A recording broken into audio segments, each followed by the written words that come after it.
roll. My people of this country and we're under attack. They banning us, they cancel us for speaking the facts. If you man enough. This is the Patriots Prayer Podcast. It's a tremendous show, one of the greatest shows in the history of the world. This is Bryson Gray, and you are watching the Patriots Prayer. PTN, you're doing the right thing. On the Patriots Prayer Network. Thank you all. PPN on your bumper. I'm Tom McDonald. This is the Patriot Prayers Network. Check it out. Lots of good TV. Lots of cool people. Tune in. Keep it locked. I'm the white boy with the middle fingers in the air, dog. We don't give a what. 100 white boys gonna hold me down anywhere, dog. We think that you suck. My Patriots the craziest. They ain't afraid of breaking fists on faces. If you really wanna taste of this, no safety tip. The same mistake and spray the clip. I pray you miss, cause if you don't, they gon' go wacko. Automatic gun smoke like tobacco. Never hit a lady, but it's pretty hard to tell if you're a girl or a they, them. There's these, that, those. I ain't never gonna take a knee for the anthem. Smack them. I don't give a damn, can't stand them. Gang full of randoms. Fan with a handgun. Run up in your mansion, leave it all abandoned. I was raised to be brave to the grave. United States, we love the country that they've been corrupting. Go woke and go broker if you ain't awake. My people of this country and we're under attack.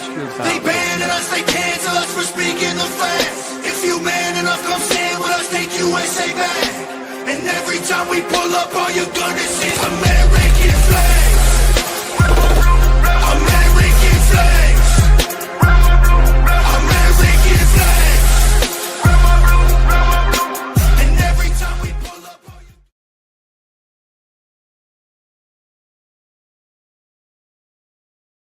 Welcome, my fellow tribe of patriots, to another episode of the Cowboys Indians podcast. I'm your host, the Native Patriot. You can find me on X at La Native Patriot. And of course, with me today is my co-host, Steve. It's Steve Loves Ammo. How you doing today, Steve? Man, you know what? It's another day of love and ammo, and I'm doing great. But I will tell you, man, it has been raining so much out here in Texas. Every single day there are thunderstorms, man. It's been wild. Still? Jeez. Yes, it's been. It rains a good 4 to 5 times, 4 to 5 days per week, where we have a mass. I'm not talking about like a regular rain shower. I'm talking about like a downpour, dude. Crazy. That is unusual. And of course, I am in the Pacific Northwest, somewhat near Seattle, and it hasn't been raining at all. It's been insanely hot and terrible. And I'm a coastal Indian, not a plains Indian, so I don't like the heat. It's not all that great. Why don't you just do a rain dance or something, and we can just send it all your way? See, that's what I need to start doing. I forgot about that. I just need to start dancing again. Gotta get back to your roots, brother. Yeah.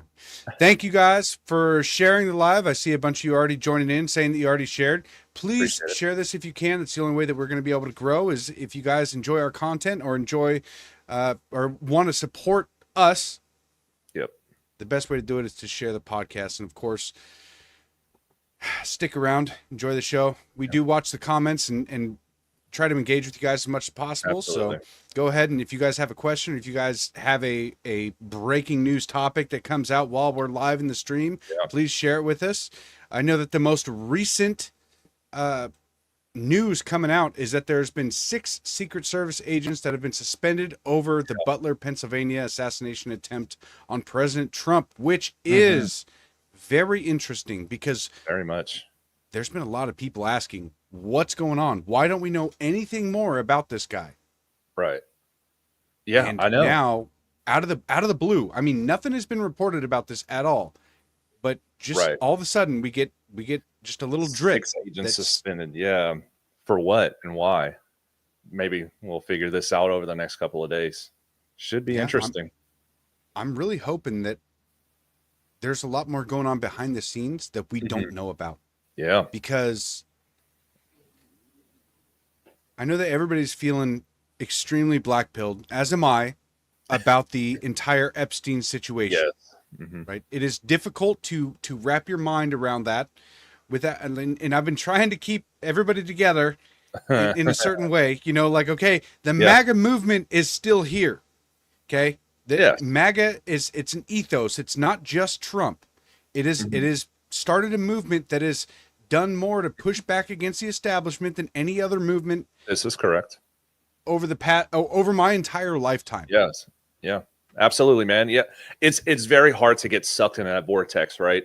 where you're like, oh man, like things aren't going the way it's supposed to. But like, yeah, the Epstein stuff was an absolute letdown. I'm not going to sugarcoat that. But the next day, talking about Brennan and Comey, and then now the 6 Secret Service agents that are suspended for whatever reason. I'm not sure. You know, we don't have many details behind that just yet. But maybe it's turning in a better direction. So yeah, I'm gray pilled. How about that? Well, that's fair.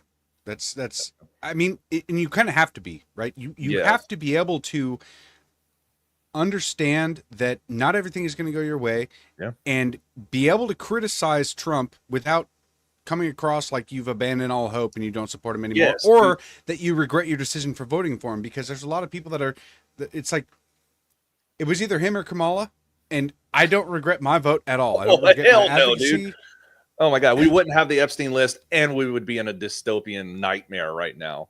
So True. obviously, you know, Trump was obviously the better choice. But yes, it is really, it's really difficult. But I'm not like the trust the plan, trust the process type person, because two things can be correct at the same time. You can be upset with what's going on and still support Trump and his administration. Two things can be correct, and that's kind of where I'm at right now. And I think a majority of the population. Now I'm seeing videos of people, oh, I'm burning my MAGA hat and all this stuff, and I'm just like, man, you guys, come on, that's a little ridiculous. Go ahead and put a Kamala hat on then. Bye. Yeah, really. Okay, we do have a special guest joining tonight, and I'm really excited to bring her up. But I also want to, like, once we bring her up, I would like to just continue the conversation with her, because she's very informative and is up to date with almost everything. So would you like me to introduce her? I want to play our sponsor first, because and just get this out of the way. You guys, this podcast is brought to you by Q Broadcasting. Not like Q. Is that how to do it? Yeah, no, it's CUE, Q. Yeah. It is a Christian broadcasting network. Is brought to you by Q. Is that my radio? I should get better at advertising, because in all reality, the sponsors that we have, the few sponsors that we have, okay, we have Q Broadcasting, we have fromthefarm.org, and we have shopwithamerica.us, which all three of them are incredible sponsors. I really love it. I wish that I could get these ads out to you guys without feeling like I'm selling my soul, because I know all the people that run these companies, right? Shopwithamerica.us. I've met with Matt. I've met with all the people working behind the scenes, and I believe in what they're doing. The owners of Q Broadcasting, that's CUE Broadcasting, okay? It is a new iteration of the way that we consume television, right? It's streaming, okay? You can get all the regular TV channels, but they're integrating podcasting into it. Fromthefarm.org, okay? They are integrating local farms in your area. So if you want to start eating healthier, you can actually go to fromthefarm.org, get your local meat that it's not ingested with hormones and all of the other crap. It's not shipped in from China, okay? And I just, all the sponsors are in the description. Okay, I'll get to it. I'm going to play the commercial. We'll get it out of the way. God bless you guys. We'll be back in a second when we're going to bring up Shell, our special guest. Ooh, I'm excited. Heard of Q Broadcast? It's taking the world by storm.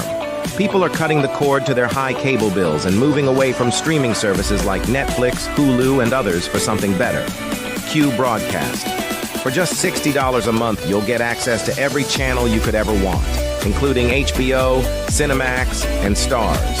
And the best part, there are no contracts, no hidden fees, and you're free to cancel anytime. With Q Broadcast, you can enjoy streaming live TV, movies, and top series on up to 5 devices at once. Whether you're at home or on the go, Q Broadcast makes sure your entertainment is always at your fingertips. Imagine being able to watch all your favorite channels from anywhere, anytime, without any restrictions. We're talking about thousands of movies, hundreds of TV series, and a huge library of live channels, all in one place. And don't forget video on demand and pay-per-view events. Those are included at no extra cost, so you'll never miss a big event again. Now, take a second And think about your current cable bill. You're probably paying anywhere between $100 and $300 every month, locked into long-term contracts and hit with surprise rate increases. With Q Broadcast, that's a thing of the past. It's just $60 a month. No contracts, no extra fees, no hidden costs, and no price hikes. Why juggle multiple subscriptions like Netflix, Hulu, and cable when Q Broadcast gives you everything you need in one convenient package? People everywhere are switching to Q Broadcast, saving money and getting more content than ever before. So, what are you waiting for? Click the link in the description and sign up for Q Broadcast today. Just $60 a month, no contracts, no hidden fees. It's time to take control of your entertainment and start streaming smarter.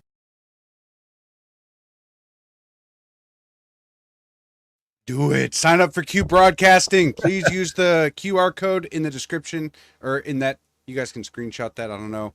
I'm still learning how to use QR codes. I know it's not that complicated. Okay, I know it's not that Learn complicated. how to do it. Do it now. I also put the description. Put it in the description as well if you guys want to click that link. Stop paying YouTube. Stop paying these streaming companies that hate you. Steve, tell us a little bit about our guest tonight. All right. So our guest tonight, as you guys know, we have been bringing guests on to our show to kind of give themselves an avenue or a different approach to reach out to many people across different platforms. And the person we brought on today that Maurice stole my thunder from is Shell, and her X handle is at Hot Tamale 01. She is a patriot that I've known for about 4 years now. And I actually recently met her at CPAC, and we'll probably go through that little story. But she is currently the host of Shell Shocked, of the Colonel Manus Show, and she is an amazing patriot. So introducing the one and only Shell. Boom! Oh, look at this. She's got her glasses on and everything. I love it. I did. I didn't want anybody not to recognize me, for my Abby. I got to put the bling on. It's kind of her so what's up, guys? What's up? Not much. How are you, Shell? I'm doing fine. How are you guys? You guys' show is just like fantastic. I mean, I'm so honored to be a guest. This is great. You guys are really taking off. I mean, Cowboys and Indians. Is there anything better? Seriously. Maybe more the cowboy portion. No, I'm just kidding. Your hair's pretty fabulous, Maurice. I mean, I'm jealous.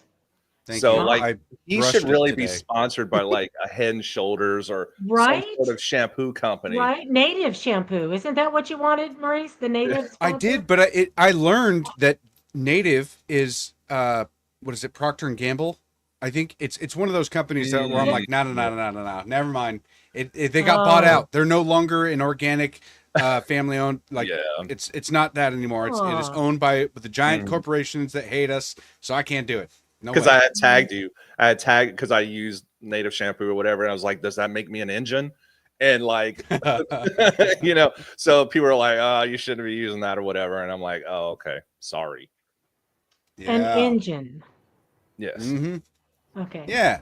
NDN. I mean, I use Native products. I love them. I really do. They're fantastic. Auntie Kami brings up a good comment here. Shell does run spaces. And I mean, you do spaces, what, every day, just about? Yeah. I run the Rob Manus show Monday through Thursday. And then I do Grunt Style Wednesday nights. I do Shell Shocked with Pirate Radio on Thursday nights.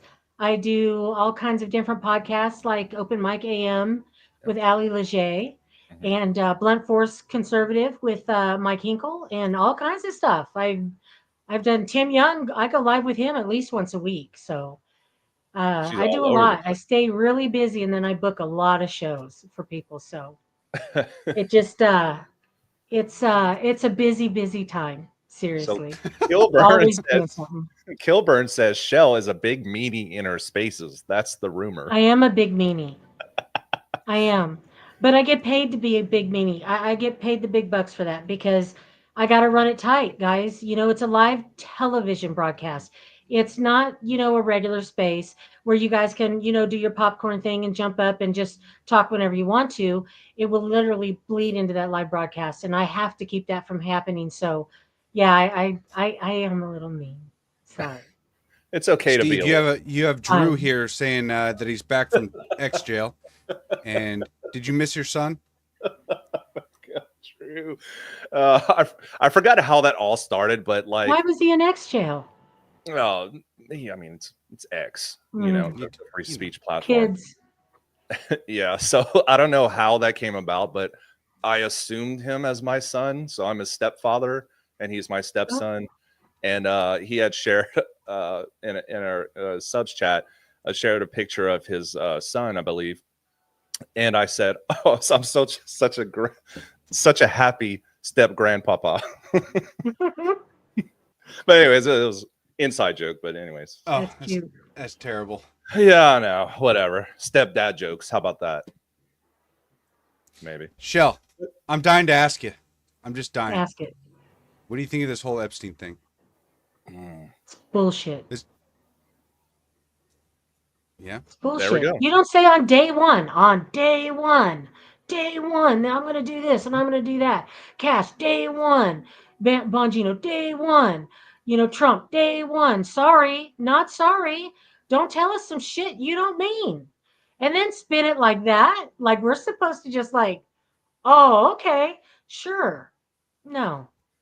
I mean, yeah, I'm highly upset with it too, but I'm not ready to throw away the entire administration over that. That's really bad to say because of the children that got like really harmed in this, and people need to be put to justice. But at the same time, it's like the Democrats are looking at this situation right now, and they're like, we're going to use this for midterms. So we have to be smarter than them, because if we get sucked into their vortex of just saying, hey, oh no, look what Trump's doing, he's failing all these promises and all this other stuff, the Democrats are going to use that. Oh, they're already using it. They're having a field day with this. We're going to have a tough 2026. I agree. All right, because we just loaded their gun. All right, and I don't like it. I don't like it at all. I don't like giving anybody ammo. But I think we can recover. You know how we are. We're fickle. I mean, we're going to forget about this in like 2 weeks, and we're going to be on to the next thing, right? The next shiny object. I don't know. So, you know what? They forgot about New York, didn't they? Look who just won a primary there. How do you forget about 9/11? We are a fickle country. Okay, I'm sorry. Well, I think we can recover as long as they, maybe drop us a little like red meat right before the 2026 midterms, and then we get a little that revival. You know what I'm saying? Get that revival to get us to the polls and maybe settle some of this Epstein stuff. I mean, I really hope that's what the plan is. But I have to agree with Trump on one thing.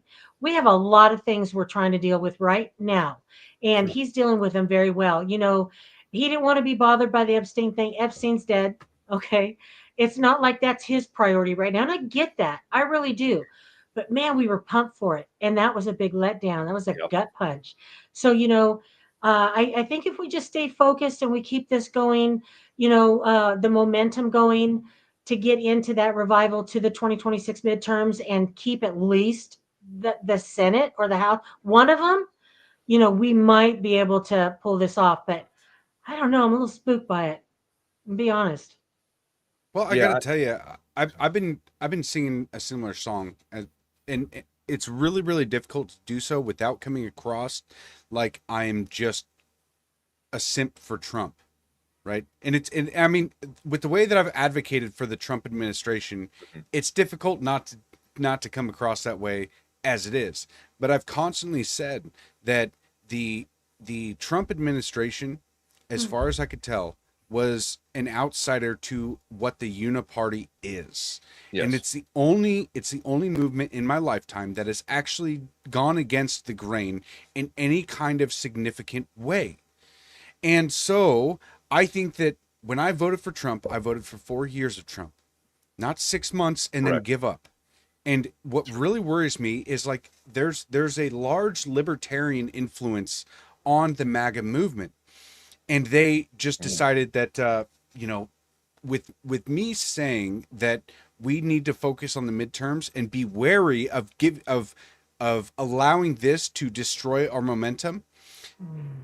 I've had a lot of libertarians come at me and say that you're selling the same message that Republicans have been selling for 20 years, saying that if you try to create a third party, then you're giving up, and then you're just playing into the two-party system.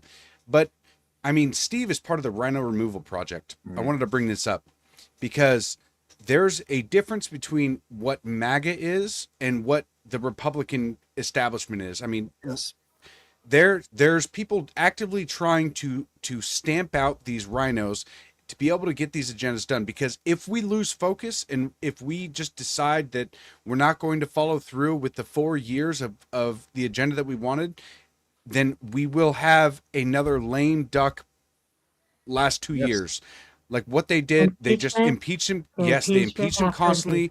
They stifled everything that he wanted to do. And if we allow that to happen, if we allow the momentum that we've built to stop, then it will for sure stop. And I'm not shilling, I'm not trying to shill for Republicans. I'm just saying that we have to give this a chance for 4 years, not just 6 months, not 1 year, not 18 months or 24 months, 4 years. We have to see this through, because I mean, look at the libertarians. What have they produced? You know, they stand on all these principles, but who did they run? They took their football. Chase Oliver. God. They ran Chase Oliver, and all the libertarians are like, "That's not our guy. That's not our guy." In practice, that's who you guys produced, is a Chase Oliver to run for president. We produced a Trump. Okay, so let's just see this through. Stop with the BS. Okay, I understand that a lot of things aren't happening right away that we all wanted to happen, but we have to push forth. So what would be the actual inflection point where we're like, okay, well then, like nothing is happening. So what do we do now? I think this is ultra complicated, because we still have to hold the current administration accountable, but we can't do it in such a way that we lose a chamber in Congress. Or that we shoot our own selves in the foot, right? Oh, yeah. That's exactly what'll happen. Mm-hmm. I'm just saying, I don't know. I just want more. And what SCOTUS did with the federal judges not allowing them to have national stays on their rebuttals against, executive orders or whatever, that was a huge win. And that's kind of a momentum that Trump needs to really lean onto, in my opinion, moving forward. I mean, if you think about that momentum, Steve, we've had a lot of wins with SCOTUS, okay? It's not just that one. You know, we do have to kind of look at the cup half full here. I get it. We got gut punched. I'm kind of with Maurice. You got to be in it to win it for all 4 years, or we are going to go through, like, the last 2 years is just going to be hellacious for us, and we're not going to see another Republican president for a while. So, if you look at the cup half full, we've got the border under control. We're stopping, a lot of this child trafficking now. We've got now Brennan and Comey under investigation. Hopefully we'll see something come to fruition on that and get a little, cuffs and a perp walk. We're all looking forward to it, right? So we're not done yet. No, we're not done yet. The Epstein list isn't the end. So, although it is very frustrating, I get it. But I'm kind of the person, and I think you've heard me say it before, I'm the person that wants to see the children, the 300,000+ children that are still missing and being trafficked right now saved, right? I want to see the people locked up who are the pedophiles and these traffickers who haven't hung themselves in a jail cell yet. I want to see that, so I'm not really going to worry too much about the Epstein list anymore. I don't like that they kind of let us on and then they spun it out like that. No. But we gotta move past it, and we gotta stay focused and keep working. And I'm with Steve too. So yeah, it's kind of one of those things that maybe if they didn't sell it so hard, maybe they were doing it just for election. For hopium. We had all this hopium, and they popped our bubble. And I guess maybe shame on all of us for really thinking that would come to fruition. It just really it is a little disheartening, but I do agree with you, Shell. Like that's all over and done with. Like, okay, I mean, maybe one day we'll get something. Maybe if we win midterms, maybe. But what I'm seeing the problem is with these rhinos that are in power right now. They know primary season is coming up next year, or beginning of March or April, I believe, in Texas. what I've seen, the probably for as long as I remember, they will just sit, and then 6 months right before they come up for a primary or re-election bid, that's when they begin to do something. And by that time, it's too late because it takes so long, so much red tape and bureaucracy in Congress to get things pushing forward. So that they can run off, look what I'm doing, but they haven't done jack shit the other 18 months Well, before. actually, I found out, be honest with you, on the Kay Daily Show today. All right. 28 EOs have been codified now. Did you guys know that? Yes. I did 28. not. Now we have a lot to go, but at least they've started, right? 28. So, I mean, maybe we're just not paying attention to the right things. And I think their messaging can get a little better because I think we'd feel a lot better if we'd have known that earlier, right? And I didn't even know it until I saw Jim Pfaff with Kay Daly tonight. And they confirmed that. And I was just like, why don't we know these things? Hello? Exactly. But that's good news, right? That's a little more filling that cup half full for me. Right. It's because like we need those codified. Yeah, it's kind of the culture on social media, what gets the most clicks and what's the most, I guess, controversial content. You know, with the Epstein stuff, posting memes and all that stuff gets you a lot of clicks and all this stuff. But I'm just finding out about this right now, that the 28 EOs that got codified. Like, that is fantastic news, and I would like to know what they are, but I don't. So I'm gonna have to do research after the show. Yeah, I would like to address this comment really quick. Maria of Mars says, "I'm sorry, but I honestly can't consciously vote until I know who is on the list, because many of our politicians are on that list, and I personally cannot consciously vote next time around until I know." Okay. May I? Yeah, go ahead. Please. Go ahead, guest. Okay, Maria, let me ask you something. Do you have a list of our senators and congressmen who have already settled their sexual deviant court cases and lawsuits with our tax money? Do you already know? Because you've already voted for them once, twice, 3 times, maybe? Do you think of that? It's not all about the Epstein list. Don't take your football home. Don't. Stay on the field and play. We're never going to see what's on that list, okay? Just accept it. If you can't consciously vote over that, then you're just like a liberal and a one-issue voter. Don't do that to us. It's not good. It's not a good mindset. Also understand that since the 1960s, there's been 70 million abortions, which has eliminated about 100 million Americans at least over the past 60 years. So if stopping participation, you're drawing the line at the Epstein list. I mean, 70 million or 100 million Americans missing from today's society.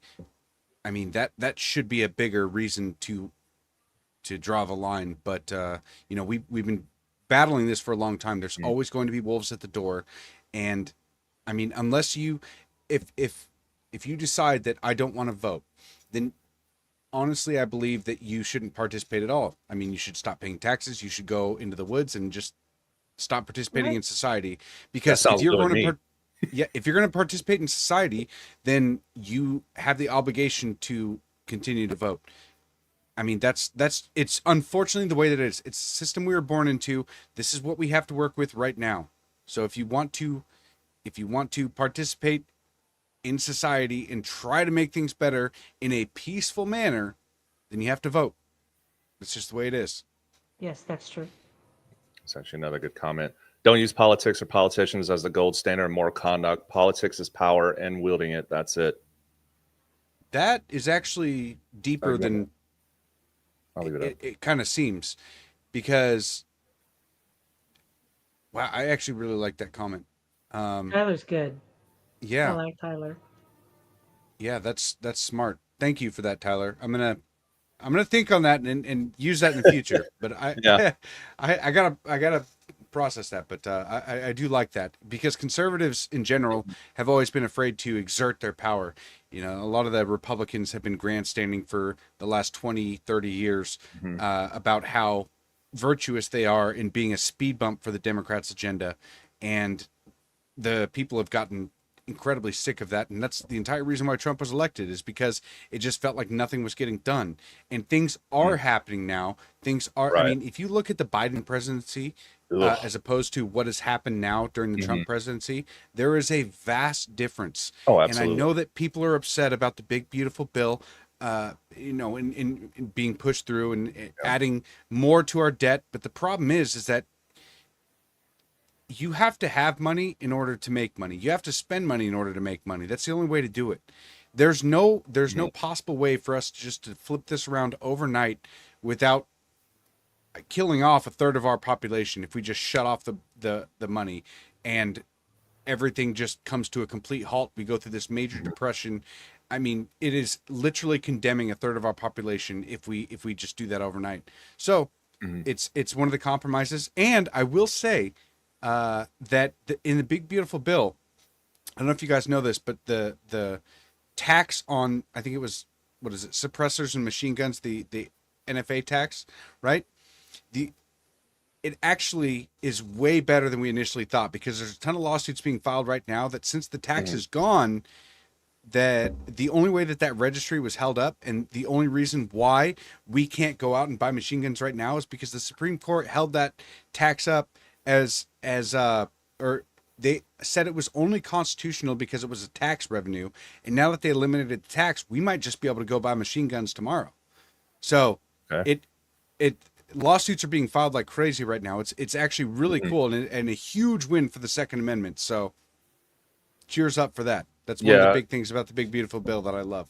You just I agree, Maurice. You really have to reflect on the last 4 years of the auto pen and the tens of millions of illegals that come through our borders, and how many untold people on terrorist watch list. I think it's over 300, I believe, that were confirmed, like gotaways that are on a terror watch list that are here in this country, and they need to go.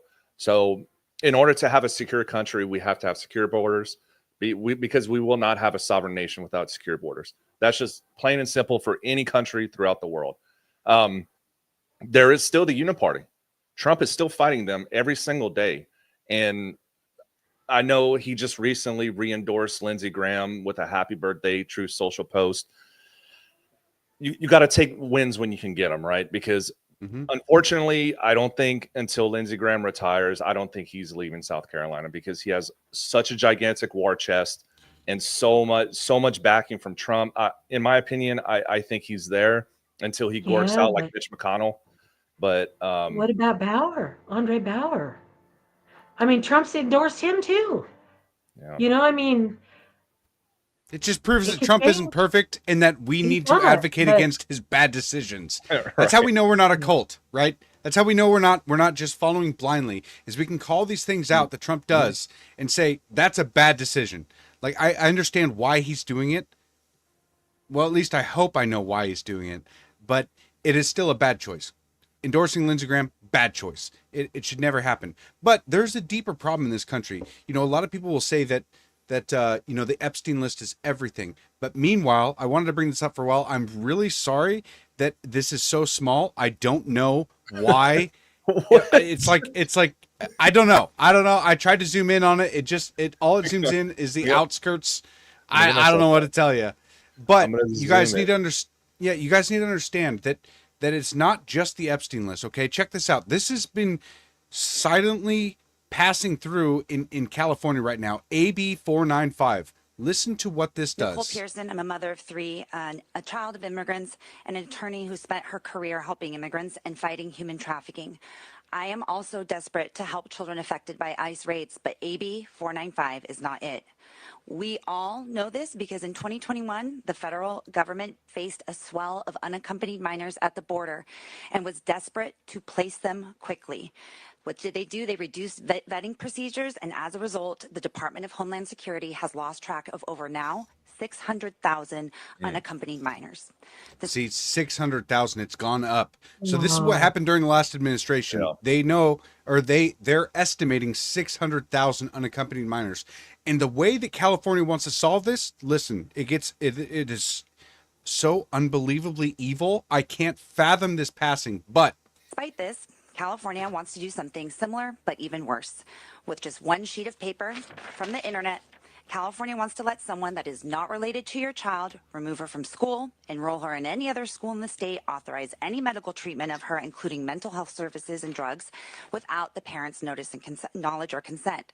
This is not fear-mongering. I'm not being hyperbolic. It's stated right here in the caretaker's affidavit that I printed for you, which I pulled directly from the bill. Line 6 allows this transfer of parental rights without even having to speak to the parent. The author claims AB 495 is about giving immigrant families the agency to choose the safety plan that works, that preserves family unity. Where is the parental designation? Their signature at the bottom here is not required. She's co-opting a term non-relative family member from the foster care and dependency probate systems, but without any of the procedural guardrails. No background checks, no interviews, no home visits, no fingerprinting, parental involvement, or civil, criminal, or professional liability if the child is harmed. Just 100% blanket protection for any adult seeking to abuse any vulnerable child, because this is not limited to immigrant children. This applies to every single child in the state. Our children deserve to be protected through proper legal channels that currently exist, that have safeguards, and not just shortcuts that enable exploitation. We appreciate the author's intentions, but these I mean, in all reality, she's being far too generous with the lack of safeguards put in place to protect children, because this is, in my mind, pure insanity. When any adult at any time can download a form, sign it, and then become the legal guardian of any child, what is disgusting? What is this? What do you think about that, Shell? It's evil. I don't know. You know, I wish I could poke Hillary Clinton right in the eye when she said it took a village to raise a child. It does not. You don't take a child away from their parents. No. You know, now if they are unfit, yes, but not just because somebody wants to be a little girl when they were born a boy, or you know, this is insanity, in my opinion. I can't. I was raised in California. Right, left in '91. I will never go back. They need an entire new government. They do not need to exist anymore. Democrats in the state of California, they've gone slap ass crazy. Or New York or Washington State. We're facing similar issues in Washington State. A 12-year-old can now make a decision on their own if they're groomed, right? I mean, a 12-year-old can run away from home, be housed in a host home, receive gender-affirming care, become completely sterilized without the parents' knowledge or consent. And the state is not obligated to inform the parents where their kids are at, how long they'll be gone, or what kind of treatment they'll be receiving. And when the parents receive the bill for this, it won't even list what was done. Because the child has complete control over what their parents are allowed to see. I mean, the Democrats in all these states, in New York, in California, in Colorado, in Washington State, in Oregon, they're giving just this carte blanche provisions that allow children to be exploited in every way, to become sterilized, to become trafficked, to become, just mutilated, to get their genitals mutilated. I don't understand. And everybody wants to focus on Epstein. And I'm like, I get it. I understand why. But there are thousands of children right now in our local states being abused and being set up for failure if they're not protected. There's no safeguards in this to protect the children. It's not just about Epstein, guys. It's there's so many avenues where they're coming at your children. It is worse than just Epstein. And yes, even in the womb. And you were saying, Maurice, it's like they're grooming them on purpose, because Maurice was, I think it was a few podcasts ago where he went through like sex education starting at kindergarten in Washington State. Yeah. Legally, they're legally like, required to. Approved Supreme Court, right? Was like everything is good. How did that go through?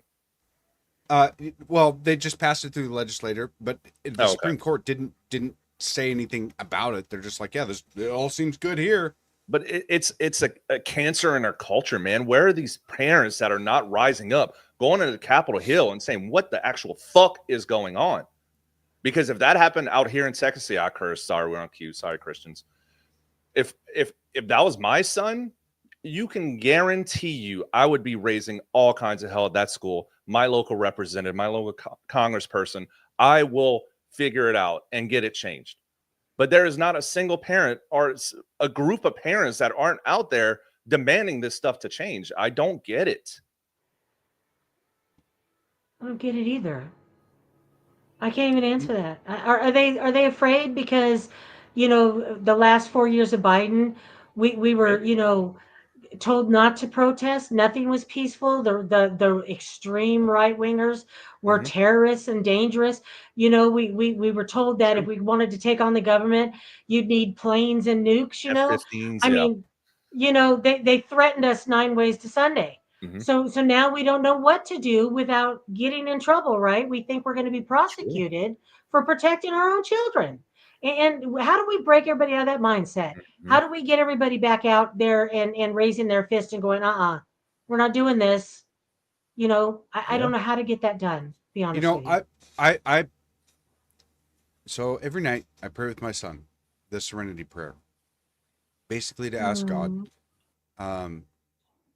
to accept the things I can't change and to control the things I can, and the wisdom to know the difference.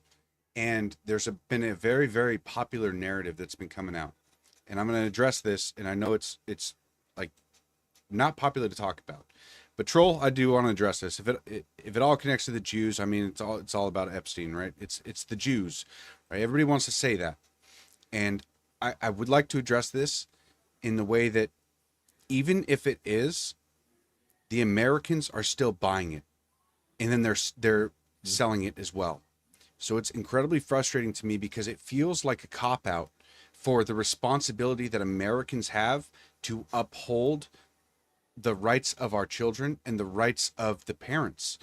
And when the Jews are just blamed, it feels like there's just a lack of accountability in what we are consuming, what we, the American people, are consuming and promoting and taking part in. So if they're the sellers, I'm like, everybody wants to know about the Epstein client list, right? Because he had clients. Okay, well, who are the clients of porn? Who's the largest consumption of child porn in the world? It's America, right?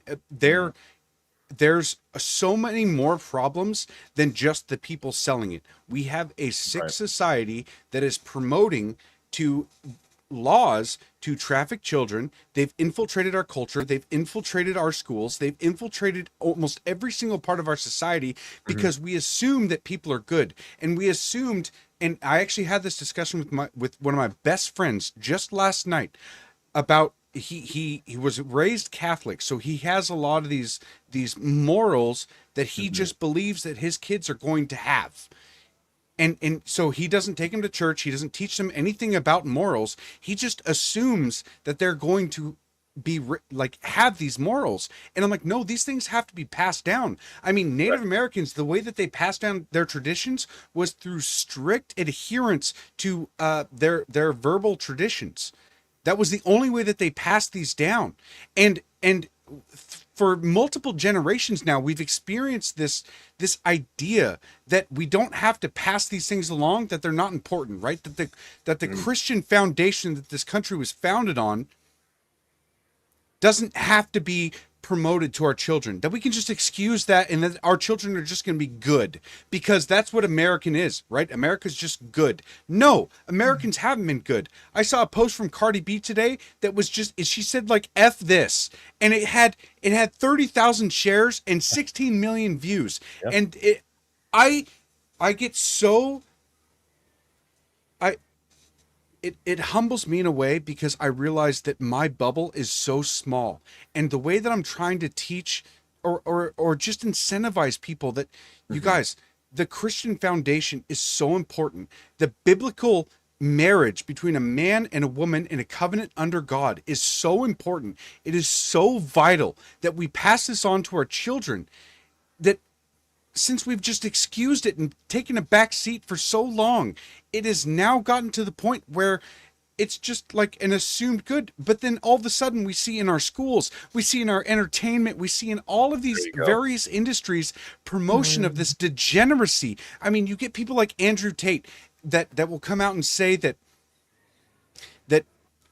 a man should get laid, get money, and then die. Like, that's how we fix it. No, that is wrong. That is the exact opposite way to fix our problems. We have to teach our kids morals, and it has to be based in a strong foundation that has been protected and preserved for thousands of years, which I believe Christianity is the truth. I believe that that's the way forward. I believe that's the only way that we can save the road that we've gone down on for so long. Other than that, it's like, I mean, it's 4th and goal, and we're on the 1 yard line next to our goal. We are so far behind that it's like a David versus Goliath situation, and people don't take it seriously enough. They just get pissed at Trump because he didn't release the Epstein list. It's like, dude, there are so many more problems that are just as bad that have been encompassing our families for generations now. And we haven't been paying attention. We haven't been taking accountability, and we haven't been forcing our children and forcing our peers to uphold the standards of righteousness in order to exercise that righteous anger. We just have anger now, and we're lost and confused. And I'm doing my best to fix it, but the cop out of it's just the Jews' fault. I don't like that, because there's even if it is their fault, we're still buying it. The American people are still buying it, and it's frustrating. Damn. Okay, rant over. Sorry. You feel better, Mo? Yeah, a little bit. That's good, and you make some good points, man. And what I guess I would want to not caveat or add on to that. Not people are giving enough credit for what Trump has done. Everybody is so much of a stickler to say what he's not doing. But what started in 2015 and 2016? Fake news. That was the first. I was like, what the hell is that? How many Americans started opening their eyes then? I know there are a lot of people that are like Alex Jones, pre 9/11. Oh, Alex Jones called it, whatever. All right. Kudos to you. But anyways, for me, it was 2015, 2016 when Trump started talking about fake news. And then it kind of led me down a rabbit hole to other people that have been talking about things, how our music industry is satanic. Our food industry is trying to poison you. All of these other things you're fighting against on a daily basis. And if your home is not set and you have children, you are setting them up for failure if you're not teaching them about Christ or just being a good person in general. We don't even have to go religious about it, just being a wholesome, good person, but exposing them or telling them, look, this is what's coming your way when you grow up. And what I grew up versus what my son's going to be going through is vastly different, because now it's a social media age and things move so quickly. And it's just crazy how much different it is right now than when I was growing up. So kids nowadays, you have to give them the armor of God, because they're going to be faced with so many satanic like products and music and all of these different things coming at them that's going to confuse the hell out of them.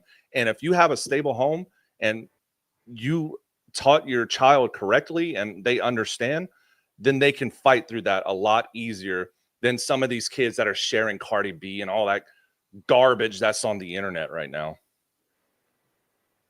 Do you know why Epstein was so successful? He's a government asset. No, I mean, actually doing the whole, I mean, you know, with Because children, people with minors. Do you know why he was so successful? No fathers in the home. Because Broken we homes. failed.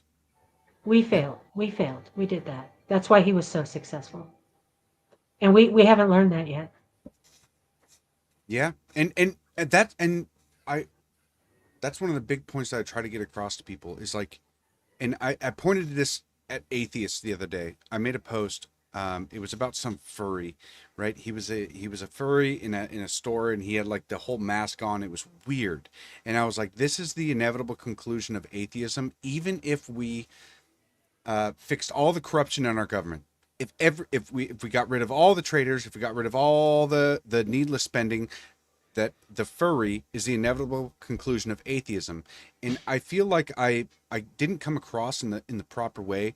Maybe it is the inevitable conclusion without having that moral foundation that is necessary for a society to thrive, which I believe is Christianity. I don't think I'm wrong about this, because the only I mean, it sure seems that without the nuclear family, that everything has fallen apart, because in 1962, when the Supreme Court decided that they were going to remove God from all of our institutions, that changed everything. Marriage rates started to plummet, and then came around to no fault divorce, and then they changed the definition of marriage from one man and one woman in a covenant under God to two people in love, and that was like the nail in the coffin for marriage. And if we don't fix this, if we don't actually deliberately try to fix the nuclear family, then it doesn't matter how many Epsteins we get out, because it's going to be replaced by another one. And Shell, you're exactly right in saying that it's our fault, because those children came from broken homes.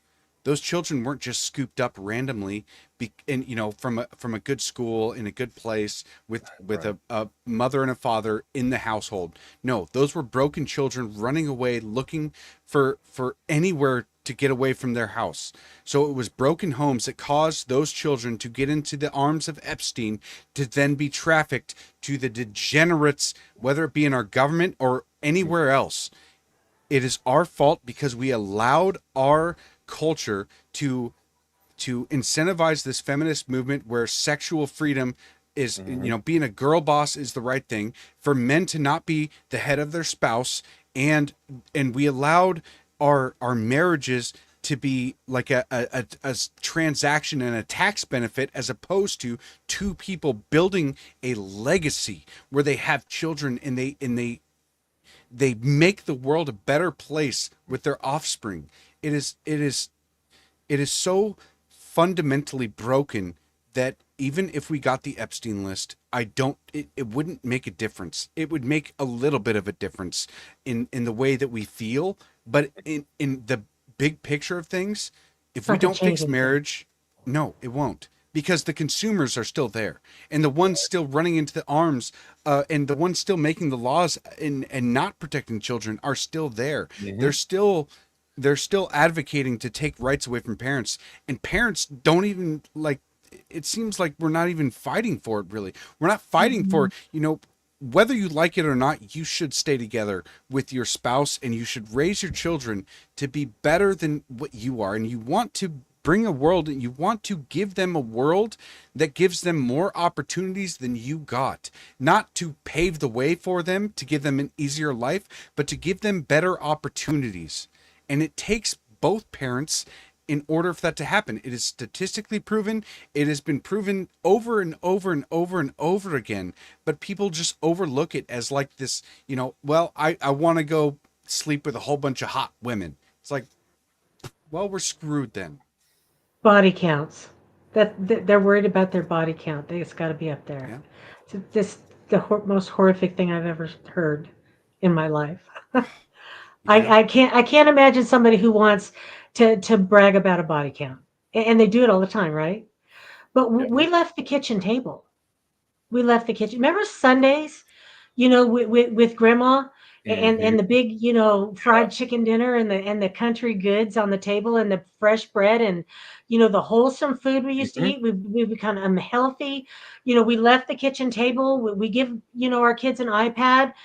So they'll leave us alone because we got more important things to do now. We've changed so much in just 2 decades. It's unreal. We've lost an entire generation. Yeah, and it's our fault. Absolutely. And I feel like mainstream movies have a lot of problem to do for that. For example, how many movies have you seen where there's a gigantic breakfast on the table that one of the parents slaved away at, and the kid just comes by, grabs a single waffle, and say, "Oh, I'm late for the bus." It's sort of like they kind of put that idea in your head to be go, go, go, instead of just sitting back and paying attention to family and being with them. Yeah. It's the only way to get ahead. Money, money, money, right? That's what. Yeah, well, they really concerned impacted us with COVID, right? I mean, as soon as we got locked down, what took off? Home deliveries. Yeah. Amazon, right? It took off. Now you don't have to go grocery store. You don't have to talk to each other anymore. You just have it delivered. You pick it up off your front porch, and you don't mess with anybody. So they stopped us from communicating in almost every way, shape, or form. They gave us a convenience starting years ago, just driving through to get a hot breakfast or McDonald's or whatever, a couple of pancakes. And, we stopped sitting with each other. We stopped talking to each other. And then COVID, they drove the last nail into that coffin for us. They stopped us from gathering and knowing our families and loving each other and hugging, touching everything that God would, done for us. Because wouldn't you just get, Jesus is love, right? You take that away, you take Jesus away. And they successfully, well, pretty close, have done that. And it's purposeful. Don't think that this is, just like, well, it was a bad, flu and we really should have, kept each other safe. No, that was an agenda. It worked. We fell for it. Don't let it happen again. It's a dehumanization effort. This this Independence Day is the first year in several years where I haven't thrown a party. Usually every Independence Day I invite all my friends and family, and we have just a grand old time. I let people drive my truck through my woods, and we tear stuff up. It's great. Well, this year I didn't throw a party, and I didn't have one friend, I didn't have one family member reach out to me and say, "Hey, are you throwing a party again?" And it kind of hurt. Like, I was in a bad mood on Independence Day because I was hoping that over the years that I've done this, that people would want to do it again, and it felt like there was just a large separation where nobody reached out and was like, "Hey, are you having your party again?" And I was like, maybe I was throwing bad parties, or maybe it's just that people just don't want to get together anymore, and it sucked. Like, I was in such a bad mood on Independence Day. Like, I worked the night. I worked almost all throughout the night before, and I woke up late. I couldn't get my truck ready in time, so we had to take my wife's car to the parade, and I didn't like that because I wanted to drive my truck. I was super excited about it, but I didn't get it ready in time, and so it just felt like one of those times where no matter how much I try to bring everybody together, it's almost like they almost feel obligated when I invite them over and over again. Like, come to it's going to be fun. You just have to show up. That's all you got to do. Yeah. Like, I'm not asking you to bring anything. I just want you to be there. I want to see your face. I want to give you a hug. I want to high five you after we, play cornhole or ping pong or beer pong, whatever it is. Like, I've had tons of games set up for all the adults, and I want everybody to come around and just be around each other and make the face-to-face interaction. And man, I'm still bummed about it. I'm still bummed about nobody reaching out to me, man. It really kind of hurt. I was like, I've thrown these parties for years, and it's like the Independence Day is my favorite holiday of the year because I love this country. I love everything that it's about, and man, not one. It sucked. Damn, sorry to hear that, bro. I can feel the pain in your voice right now. Like, I feel like just disappointment. Shell, would you like a curveball question? Sure. All right, this one comes from Kenneth Walls. Ask Shell about her. It's about drones. Kick him out of this live right now. Don't let him do that to me. I know. No, I'm just playing. Oh man, sorry, Mo. No, it's all good. What's he got? No, it's just those things that, like, I feel like so many people have taken this stuff for granted because when I was a kid, right? So my biological father, my native father, he left when I was 3 years old to go off and like do drugs and all the, that stuff.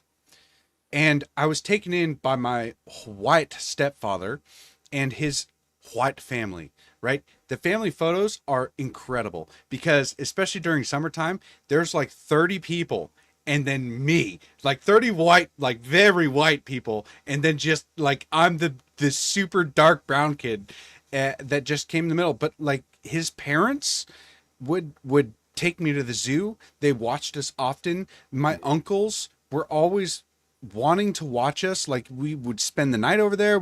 I remember playing like the PlayStation 1 with Tomb Raider. I mean, he was always showing me like Resident Evil, all these games. The family was so much more involved, And now it is it is like a burden to ask.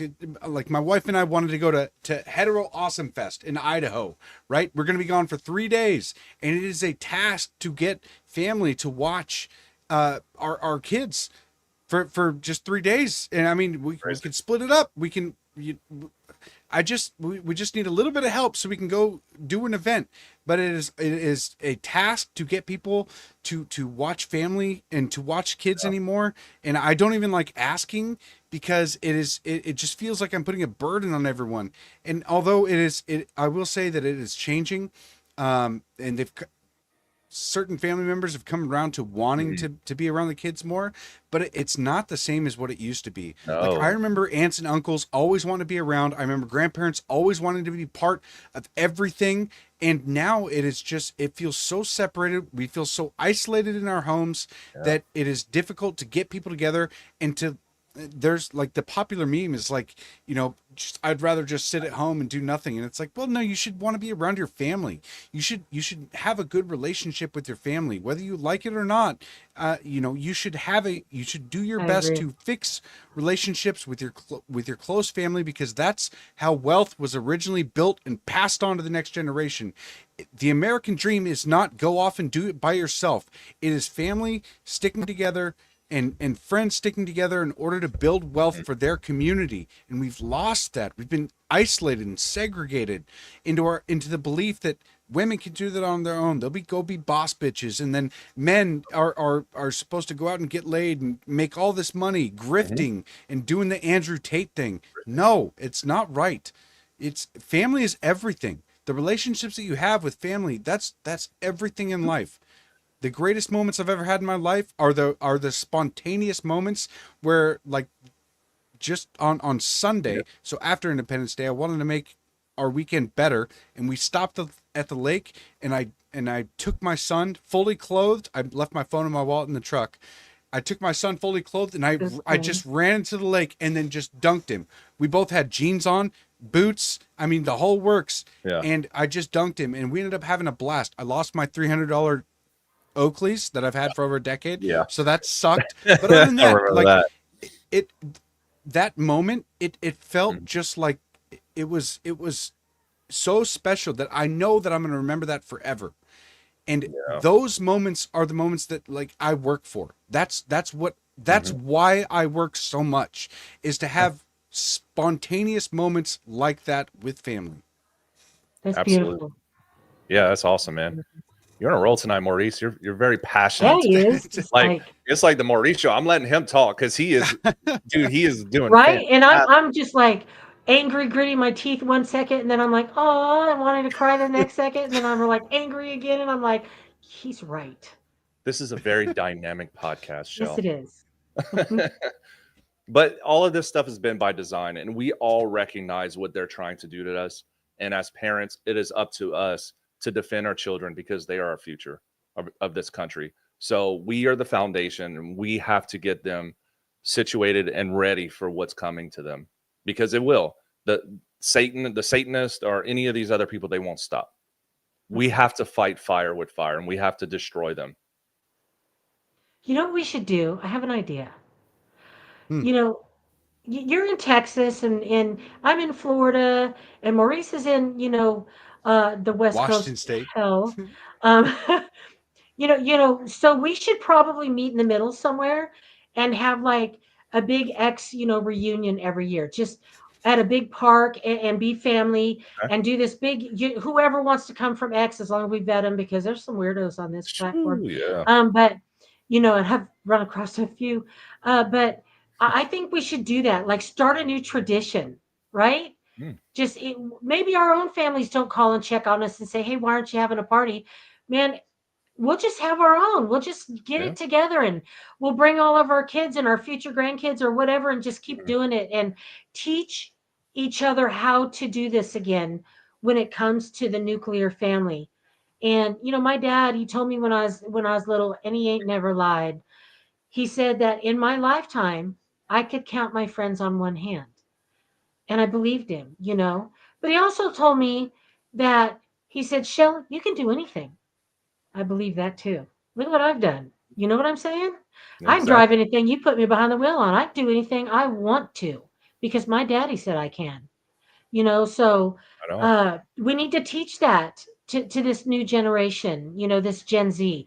And I say we just get it together and we start having this big get together and make a traditional reunion of us. Call it the Nuclear Family Symposium in Yeah, Kansas. I guess that's there the you name. go. Right? I don't know. I'm not. Hey, Let's I'm do originally it. from Louisiana, so I don't know that's a good geography name. that well. Louisiana. Originally, yeah. I knew you was a coon. You know what? I should have known that. JD I should have Chancellor. guessed that. Yes, I know. It's all good. I really like that idea, and Let's let them live by example. We have to set it. Okay. yes, embody the values that we preach. That's, I mean, I try to say this all the time, and I actually was talking to a new sponsor that I'm picking up in their company, and how, I guess, maybe unique that my growth has been on X, because I've only grown on X. Like, I don't have a YouTube. I mean, I do, but I have like 2,000 followers on YouTube, right? I just crossed 1,000 followers on Truth, and on Instagram I have 600 and something. So the only growth that I have is on X, and the only way that I've been able to do that is by trying to show that I embody the values that I preach, and I believe that people have followed me for that reason, and I've strayed off a bunch in getting into the political sphere and advocating for someone like Trump, because I believe that was important, but it's not nearly as important as living out the values that we're trying to have represented in someone like Trump, right? Like, Trump isn't a perfect representative. He's been divorced 3 times. He has multiple different baby mamas, and he's a very flawed person. Okay. But if enough of us get our act together, that's what, like, change comes from the bottom up, not from the, certain things can happen from the top down. Like, Trump can only do so much, but it has to come from the bottom up. We can't have a Cardi B be 100 times more popular than I mean, I'm not trying to scary, compare isn't it? myself to her. It is horrifying, because I'm so tuned out of that culture that I forget how popular it actually is. And then it worries me that, oh my gosh, like, I need to do more. I need to help inspire these kids to actually get married and show. Like, I get grief for posting my kids online because there's child predators out there. I know. And I'm going to do everything I can to protect my children. But I also want to show that the nuclear family, getting married, staying married, and having kids, is far superior than all of the garbage that they put out there, than all the Cardi B's, all of the Andrew Tates. All of that is significantly a worse life than what I have. I'm so rich, I'm so wealthy, that I want to show the world that this is the life to live. I mean, I don't have a lot of money, but I'm wealthy in the ways that matter. I have a loyal and loving wife. Store I your have multiple treasures kids. in heaven. Yes. And Yes, your kids are the you only do. thing that you got to That's bring with you to heaven. fantastic. I've never seen a U-Haul behind a hearse. So, I mean, Yeah. Okay. True. why am I worried about, like, all of that wealth, right? I tell people all the time, my mom used to get so mad at me because I tell her I'll live paycheck to paycheck the rest of my life as long as I'm happy. We got one shot at this. Are we going to do it killing ourselves to have $1 million in the bank, or $1 billion, or be an Elon Musk? Are we going to kill ourselves doing that? I'm not. I want to enjoy my life. I want, Yeah. you guys know I'm a little spicy. A little I bit. need an alpha male in my life that's going to put my feet back on the planet, right?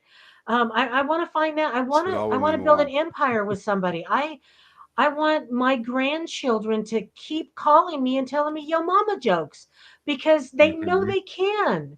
All right. And that's how we have a lot of fun and we laugh. And Right. where did we lose this? But I mean, I'm with Maurice, I'm going to store those treasures in heaven. And I'm going to live right now, but I want to live with that moral high ground like he wants to. I want that rock of a foundation. I want my grandchildren to learn how to live that same way. I mean, go drown a worm. Dang it, pitch a tent in the backyard and put some skeeter spray on and get out there and do it. I just Well, that stuff's poison, but The DEET stuff. that's true. I hate mosquitoes, but I won't use mosquito spray just because I know that I don't know what happened to Steve. I don't know. His hat probably hit something. It's pretty big. But no, seriously, I really think that we've lost so much when it comes to the nuclear family. We don't know how to do it anymore. I had to bury a husband, or it's Sorry to hear that. that kind of pain, and then you move on and you realize there's still so much more in life, and you just kind of want to make that person proud. Make your parents, who mine are both gone now, proud. You want to show them that you're not giving up on your life and you're going to live it to the fullest. And I'm not going to do it working, I promise you. Look what I do now. I have a lot of fun. I enjoy it. And if I had to do something I don't enjoy again, I'm not doing it. I'd rather live in a cardboard box under a bridge. I'd be happier. Yeah. Why am I going to make myself miserable? How did we get tricked into this, mindset of this matrix we're in, that we've got to compete with each other all the time, Ooh, Steve's got almost 500,000 followers. How did he rate? He did the work. Shell, she gets big. I did the work. Maurice, how did he get that long hair? He did the work. Okay. No, what I'm saying, though, you know what I'm saying? Why does everybody bitch about their own life when they won't do the work? Yeah, that's true. Sorry. There's that saying that, or maybe it's a popular saying among men. It's like, you'd take a bullet for your family, but a lot of people undervalue how important it is to live for your family, to be in shape for your family, to be competent and capable, and not this Homer Simpson or like Peter Griffin type of dad that is just experiencing life as it comes at him, right? And being a buffoon and an idiot. No, as a man, as a father, as a husband, you are supposed to lead. That means you have to be competent. That means you have to work.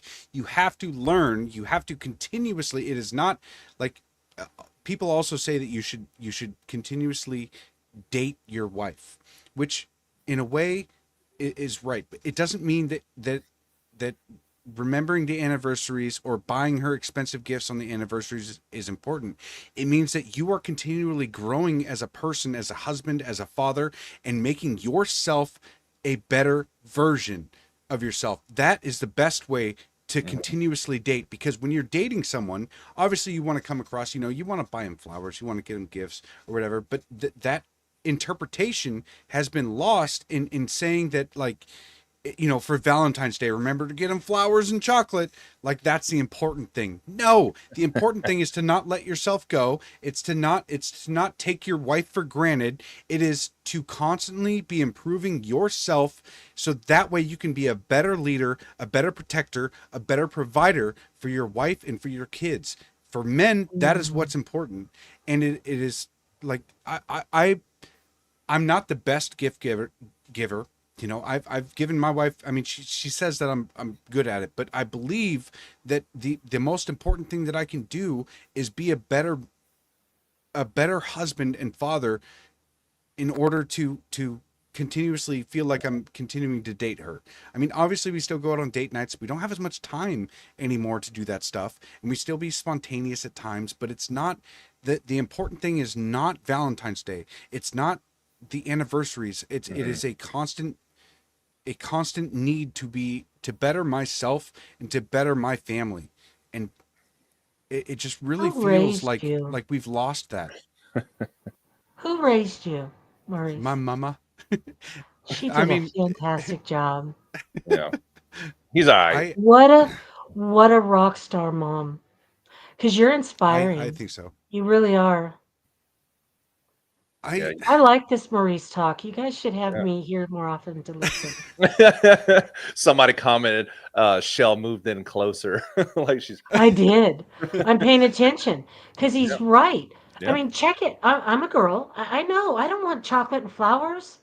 I really don't. I want somebody who can have a conversation on my level, understand me, listen. And even if we butt heads, meet in the middle and compromise. Or if we can't agree, don't do anything yet Mhm. until we can or compromise. Be an adult, be somebody Mhm. who understands that emotional, thing doesn't come with flowers and chocolates. Guys, it doesn't. Mhm. It Yeah. comes with taking me down a dirt road, listening to some good music and, making me freaking laugh. That's what I want. God, who wants I mean, gifts and all that stuff. Mhm. You got it made. You stopped at a lake with your family and did that thing, Mhm. spontaneous Yeah. stuff.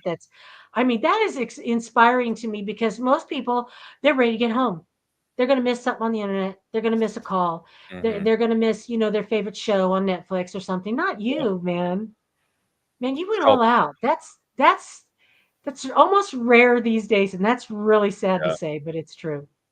Well, it scares I me, and like it. there's so when I was 14 years old, I had I had a very aggressive form of thyroid cancer, Mhm. and it set me back.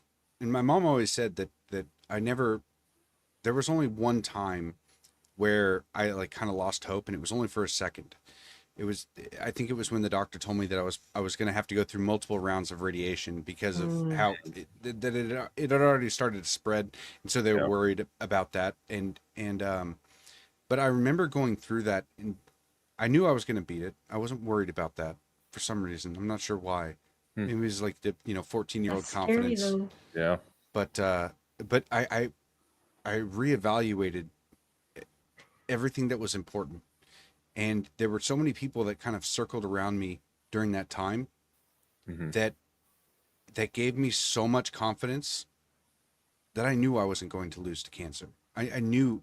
I mean, I know that the diagnosis was bad, but it was to the point where like I don't know Mm, the love and compassion and maybe empathy that I felt from everybody around me, it made me realize that that was the most important thing in life. The connections that you have, the inspiration that you can give other people, and the support that you can give other people Mhm. is, I mean, those far outweigh any kind of materialistic thing that I could Correct. have used at the time. I mean, people could give me gifts and like maybe they did. I don't remember if they did because that's it's not important. That's whatever Mhm. gift that they gave. It's just I don't remember that, but I do remember the people coming in, giving me a hug and telling me that you're gonna make it through this. It's you're that's a great strong. gift. You're all of that inspiration, and that changed my life forever. So even though I'm completely dependent on synthetic thyroid hormones now to live, I am grateful that that happened because I feel like it gave me so much more than what the material world or Mhm. what school could have taught me or anything like that. I was taught a lesson about life that I I I feel like that was the only way that I could have possibly learned it. Because whenever you were 14 years old, you had a head start on a ton of people because at that point in your life you discovered what it means to be rich and what it means to be wealthy because those are Mm, two different types of things in life. So you can be rich, materialistic, and none of that matters. But like what alluding to your point, wealth, wealth from family, and the love and compassion from the people that mean the most to you is what matters most in life. So mm, yeah, and I do notice that the richer people are, the less wealthy they are, because they're so Mm, disconnected from reality and what means the they most in are. life. They're just there's such a separation. So yeah, you can have all the money in the world, but you could be the poorest person on the planet. And the most miserable. Yeah. yeah, yeah. I mean, even look at the way Elon Musk. Uh, like I think it's a good thing that he promotes people having kids, but the way that he has kids, I think, is completely wrong. He's just like pumping out different baby makers, right? In order to have as many kids as possible, Yeah. which may be necessary in a way because we're kind of far behind on how many kids we're Oh, having as a yeah. society. But if you have Worldwide. kid, Well, but if you just have kids and you don't raise them, you're not fixing the problem. You're just extending it, right? Yeah. So, I don't know. I think that there needs to be a serious conversation had outside of politics, outside of what we experience in the news cycle that is constantly bombarding your life. I mean, the reason why I spoke out originally was because of the government lockdowns and because I feared for the life that my children were going to live. And when I started looking outwards, and everything that I was focused on at the time was my family. When I started looking outwards, I realized that most of our culture doesn't, it's like they don't even think about it. It's not a determining thought in how we're moving forward. And even the political sphere that we discussed from day to day is so disconnected from the root issue that Definitely is causing a lot of these problems. You know, it's like we're trying to give Dayquil instead of treating the actual issue. We're treating the symptom instead of and not the underlying issue. Yeah. Yeah, exactly. And one of the main components that I try to put out there is like, you know, I'm at times I'm very passionate about politics, and I can be wrong about politics. And to be honest, like, I'm not an expert in politics. You know, I'm from a tiny town of 2,500 people. Yeah. I know as much as I can know, and my opinions can be wrong sometimes, but I am an expert. At least I consider myself an expert in family and what should be the way we fix a lot of these issues. It's going to take a long time. It's going to take literally generations, but we have to do it in order to preserve this country and preserve. Do you think we can? The heart of the issue. I think that as long as we're still standing, then we have a chance. I think that mankind is incredibly. I think that. I think we're resilient, and we're going to bounce back. Yeah, I just want to minimize the casualties of children that are being just taken out from the start. I mean, it's like you know, overwhelming task. Well, in video game nomenclature, it's like they're spawn camping, right? As soon as the kids come up, they're literally sterilizing them. They're indoctrinating them into this belief that they can be the opposite sex, even though there's never been a successful transition between a male and a female. They brought up this idea of gender, but then they use the biological form in order to justify the gender transition. But gender is just a state of mind, and if nothing else can change that, then you know it is what it is. But kids are being targeted; they're being taken out, and that's what pains me the most. Is that we are setting ourselves back so far by targeting or by allowing the children to be targeted in the way that they have been. It's not just Epstein; it's the indoctrination in the schools. I mean, everybody knows it's wrong. Marxism. Yeah, the people who are aware know that it's wrong, but we don't know the consequences of what we're doing to kids right now. We have no idea what's coming down the road from these kids who have been sterilized at the age of 13. We don't know what that's going to bring. Yeah, it's horrifying. I know, man. It's a very uncertain future, but this is the time where we have to stand up and actually promote these ideals and spread the word and the message, because I mean, if we don't continue the message, then the battle's lost. So it's up to people like us to continue to promote these family ideals and all that stuff. So this is why we fight, man. Yeah, this is exactly why. And I think that this podcast has been one of the, actually it has been my favorite podcast. No, I talked a lot. I'm sorry. That was just, no, you're good, man. You're good. You did great. You did great.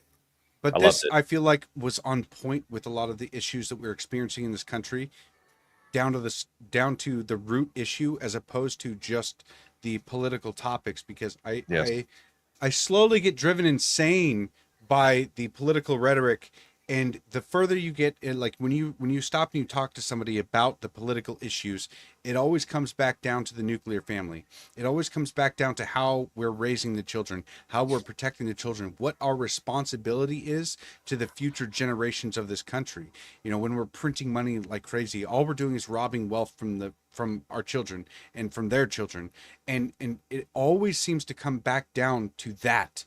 And it's almost any topic that you can think of. It always boils down to, the further you go into the conversation, boils down to fatherless homes or the lack of marriage or, you know, children being raised in a bad way. And I feel like so many of our issues could be fixed if we were able to convince our population to correct course from the way we've been going. So I know that we've been running a little bit late tonight. We started late. We've been running late, but I really enjoyed this conversation. Shell, we have a lot incredible. of work to do, guys. Yes, we do. A lot. Yeah. An insane I had amount. a lot of fun. As you can see, I'm tired. I'm just gonna lean here and I don't care. Well, I'll tell you what, Shell, I really appreciate you coming on and the work that you put in daily, having holding the spaces. You guys, please give her a follow. Oh, I just closed the window. I mean, oh, geez, I just made it so much worse. All right, hang on. Of course he did. Oh, I closed the window. Let's see. Please give her a follow at Hot Tamale 02. I was gonna pull it up. Give her a follow. Listen to her. Join in on her spaces. Shell is always doing work. She's hosting shows. She's being part of other shows, bringing incredible people on. Please give her a follow over on X. Join her spaces. Be part of the solution here, not just in the political sphere, but embody the values we wish to see in this world. And I think that we'll be able to make a huge difference once we start to get there. So, Shell, thank you for coming on today. Is there anything you want to say before we get out of here? No, just thank you. Thank you for, you know, exuding those morals and everything that I believe so much in. And thank you for understanding that we do have a lot of work to do and that you guys are digging into and that you set the examples of men that and I love that because you know that's one thing I can't do. I can be a show host, I can do all kinds. I can't set the example you can. And you guys do. And I think it's fantastic. And I'm really proud of you guys because, you know, I'm a lot older than you guys, you know, but, you know, and you guys are really tall too. Dang it. When I met you at CPAC, I was just like, you know, I was like, oh, yeah, more tall guys. Yay. But no, you guys are so strong, though. Your family morals, your values. I couldn't be more proud to be a part of what you guys do, too. Thanks for having me. And, you know, keep supporting each other online. You know, I know there's that it's not, you know, that's not real life. But, you know, I really strongly encourage everyone to get back to the kitchen table with their families. Just do it. You won't regret it. We do a lot of work right there at the kitchen table. Thanks for having me, guys. That was you know, a big part of what was lost is there was in our culture it was always don't discuss politics and religion at the dinner table. And you know what? It's the only way that we fix this is we're able to discuss these things and raise our future children with morals and share and bond with our friends and family with this stuff. So it's important to talk about. You guys start seeing your family, start seeing your friends in person, not just over the phone.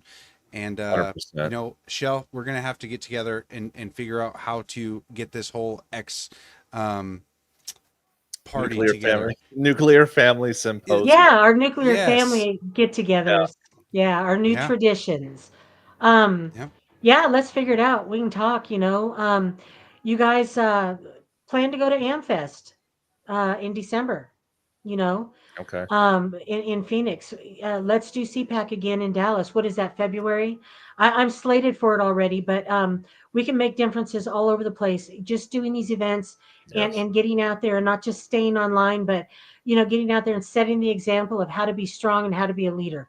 Because we've got a lot of people who they're just being led by the weakest people out there, you guys, and it's scary. You know, so let's just all go out there and teach, other people how to be leaders. Let's bring Gen Z up and let them take over the world in the right way. Nice. Let's do it. Shell. You guys have a good night. You too, Shell. You too. God bless you guys. Thank you God for bless you. watching the stream. Thank you for all of the comments and participating. It's been epic. I was watching all of it. It was great. Thank you guys so much. Please share the stream, bookmark it, all the good stuff.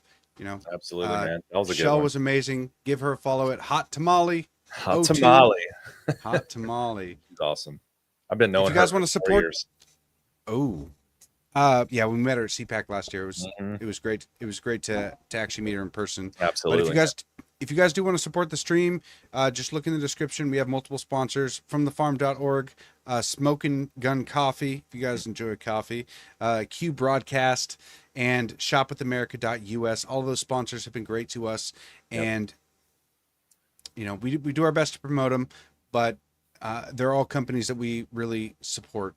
Absolutely. So thank you guys. I really appreciate it. God bless you. God bless America. We will see you. What day is it? Is it Wednesday? Wednesday, next yeah. Monday? Next Monday. Oh my gosh. Yeah. We'll see you next Monday. Take care, you guys. Peace. My people of this country and we're under attack. They banning us, they cancel us for speaking the facts. If you man enough. This is the Patriots Prayer Podcast. It's a tremendous show, one of the greatest shows in the history of the world. This is Bryson Gray, and you are watching the Patriots Prayer. PPN, you're doing the right thing. On the Patriots Prayer Network. Thank you all. PPN on your bumper. I'm Tom McDonald. This is the Patriot Prayers Network.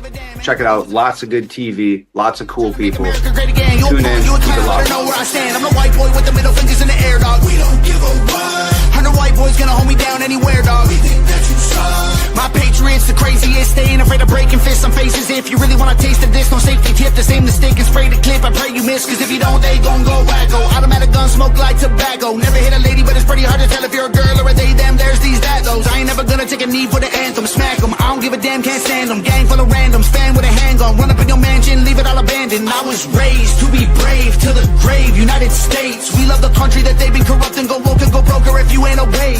My people of this country and we're under attack. They banning us, they cancel us for speaking the facts. If you man enough, come stand with us, take USA back. And every time we pull up, all you're gonna see is America.